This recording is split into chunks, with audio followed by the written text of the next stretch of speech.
और इसी बीच एक बड़ी खबर सामने आ रही है। डीपीएस स्कूल को बम से उड़ाने की धमकी मिली है। एक बड़ी खबर आपको बता दें कि स्कूल को बम से उड़ाने की धमकी मिली है और पश्चिम बिहार के स्कूल को भी बम से उड़ाने की धमकी मिली। इससे पहले भी इस तरह की खबरें सामने आई थी और मेल के जरिए धमकी दी गई थी। अब देखना होगा कि इस बार धमकी क्या मेल के जरिए दी गई या फिर कॉल आई है। आरके पुरम से भी आपको बड़ी खबर बता रहे हैं, स्कूल को धमकी मिली और एक और मामला कुछ ऐसे ही सामने आया। डीपीएस स्कूल को बम से उड़ाने की धमकी। दिल्ली पब्लिक स्कूल है ये आरके पुरम में, जिसे बम से उड़ाने की धमकी दी गई है, जिसके बाद पुलिस और भी ज्यादा अलर्ट हो गई है। भारी सुरक्षा व्यवस्था यहां पर कर दी गई है और जांच पड़ताल की जा रही है। कौन है वो जिसने ये धमकी दी है और ये धमकी किस माध्यम से आई है, ये भी जानकारी अभी निकलकर सामने नहीं आ पाई है। अभी जो प्राथमिक डिटेल्स निकलकर सामने आई है, प्राइमरी इंफॉर्मेशन के अकॉर्डिंग आपको बता दें कि दिल्ली का ये आरके पुरम में स्कूल है, डीपीएस स्कूल है, जिसे बम से उड़ाने की धमकी दी गई है। जीडी गोयनका स्कूल में भी बम की धमकी मिली है। तो लगातार इस तरह की वारदातें सामने आ रही हैं। और महिमा, ये भी जरा ध्यान दीजिए कि ये बम से उड़ाने की जो धमकी मिली है वो एक ऐसे वक्त पर मिली है जब बीते महीनों हमने ये देखा कि किस तरीके से 2 महीने के अंदर अंदर दिल्ली में 2 धमाके होते हैं। एक थोड़ा लो इंटेंसिटी का होता है और एक उससे हल्का हाई इंटेंसिटी का।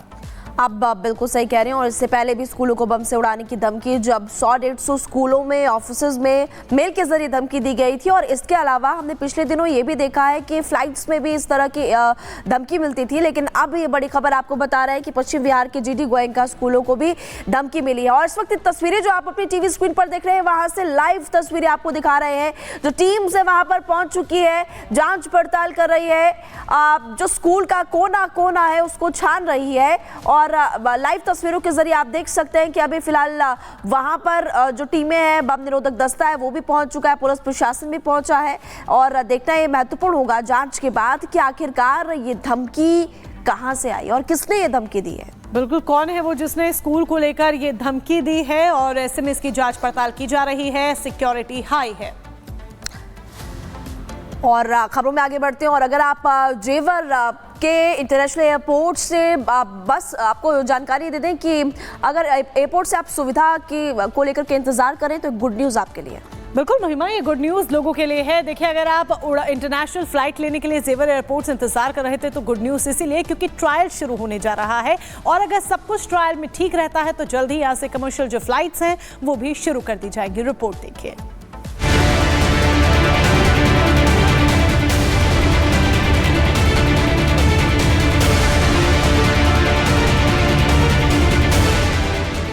नोएडा के इतिहास में सोमवार का दिन एक नया अध्याय जोड़ने जा रहा है।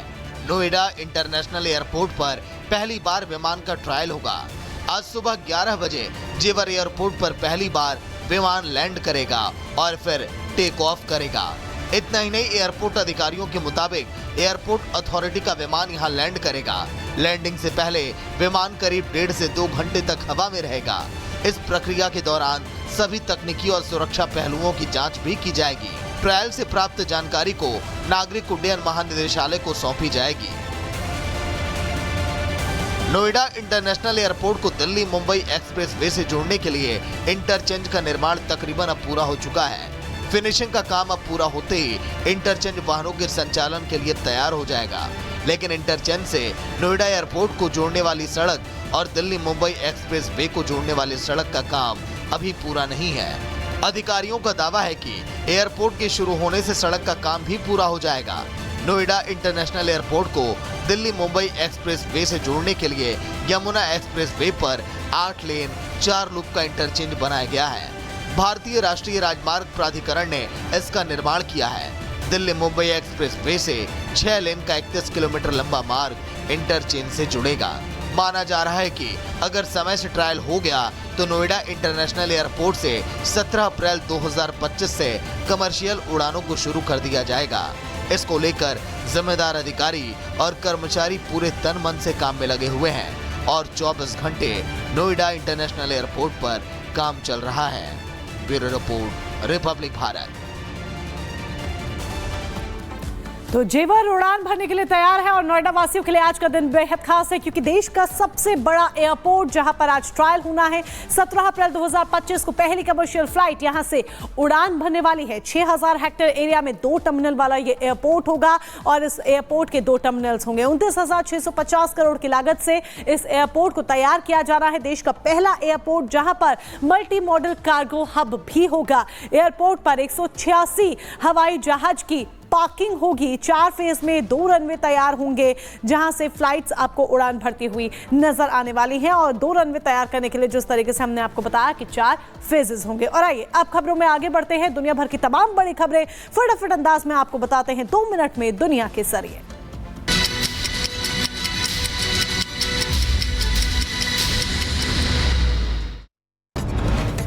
रूस पहुंचे सीरिया के राष्ट्रपति बशर अल असद और रूस ने असद और उनके परिवार को मॉस्को में शरण दी। सीरियाई विद्रोहियों ने दमिश्क पर कब्जे के बाद कर्फ्यू की घोषणा की। 13 घंटे का कर्फ्यू लगा। दमिश्क के लोगों ने कर्फ्यू का पालन किया। दुकानें बंद रही, सड़कें सुनसान रही। सीरिया में विद्रोहियों के हमले में 910 लोगों की मौत, 138 नागरिक और 380 सीरियाई सैनिक सहयोगी लड़ाके, 392 विद्रोही शामिल। रूस ने सीरिया पर यूएनएससी की बैठक बुलाने की मांग की है। रूस की सरकारी समाचार एजेंसी TASS के हवाले से एक खबर है। दमिश्क पर कब्जा करने के बाद हवाई हमले के बाद दमिश्क में इमिग्रेशन और पासपोर्ट की इमारत में लग गई आग। इजरायली सेना ने हमले से किया इनकार। सीरिया के सेडनिया जेल में घुसे विद्रोही, कैदियों को कराया रिहा। कैदियों ने जेल के बाहर लगाए सीरिया की आजादी के नारे। विद्रोहियों ने राष्ट्रपति भवन पर बोला धावा, लोग लूट कर ले गए फर्नीचर, असद का निजी सामान। राष्ट्रपति भवन अल रावदा के अंदर लोग घूमते और वीडियो बनाते हुए भी नजर आए। मैनचेस्टर और लंदन में सीरियाई लोगों ने असद की सरकार के पतन का जश्न मनाया। सीरियाई झंडा लहराते हुए लोगों ने जश्न नजरें बनाए हुए, बल्कि पूरी दुनिया की नजरें उनके इस दौरे पर है। क्या कुछ निकलकर सामने आता है, देखना काफी ज्यादा महत्वपूर्ण होगा। इस पर आप इस खास रिपोर्ट को देखिए।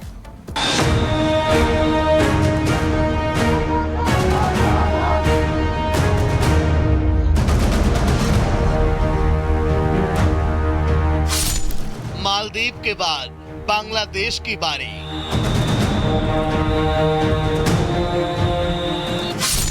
भारत ने कर ली पूरी तैयारी। एस जयशंकर का प्लान।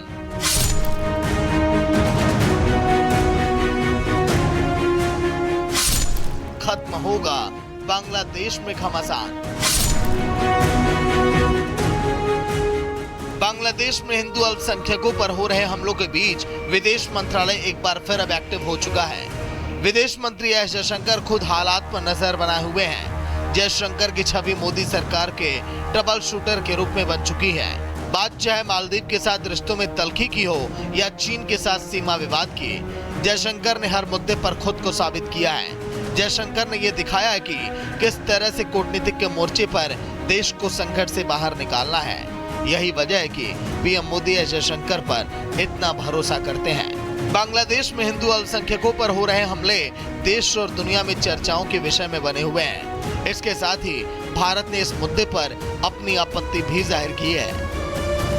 अब विदेश मंत्रालय ने इस दिशा में अहम पहल की है। विदेश सचिव विक्रम मिस्री की यात्रा हाल के महीनों में किसी भी भारतीय अधिकारी की पहली बड़ी यात्रा होने वाली है। अपनी यात्रा के दौरान मिस्री अपने बांग्लादेशी समकक्ष से मुलाकात करेंगे, जिसमें दोनों देशों के बीच रिश्तों को मजबूत करने की दिशा में चर्चाएं संभव है। ये यात्रा उस समय हो रही है जब बांग्लादेश में हिंदू अल्पसंख्यक पर लगातार हमले हो रहे हैं। भारत ने बांग्लादेश से अल्पसंख्यकों की सुरक्षा सुनिश्चित करने का आग्रह किया है। इसीलिए ऐसी उम्मीद जताई जा रही है कि मिस्री अपनी बैठकों के दौरान हिंदू भिक्षु चिन्मय कृष्णदास की गिरफ्तारी सहित इन मुद्दों को उठा सकते हैं। दरअसल बांग्लादेश में शेख हसीना की सत्ता जाने और मोहम्मद यूनुस की अंतरिम सरकार के आने के बाद से भारत और बांग्लादेश के रिश्ते में असहजता देखने को मिल रही है। एक के बाद एक ऐसी कई घटनाएं हुई जिसमें दोनों देशों के बीच कूटनीतिक तनातनी देखने को मिली। पिछले कुछ महीनों में वहां हिंदू समेत दूसरे अल्पसंख्यक समुदाय से जुड़े लोगों पर हिंसक हमले हो रहे हैं। इसे लेकर भारत बार बार अल्पसंख्यकों की सुरक्षा सुनिश्चित करने पर जोर दे रहा है। ऐसे में अब विदेश मंत्रालय इस संकट को सुलझाने में एक्टिव हो गया है। यही वजह है कि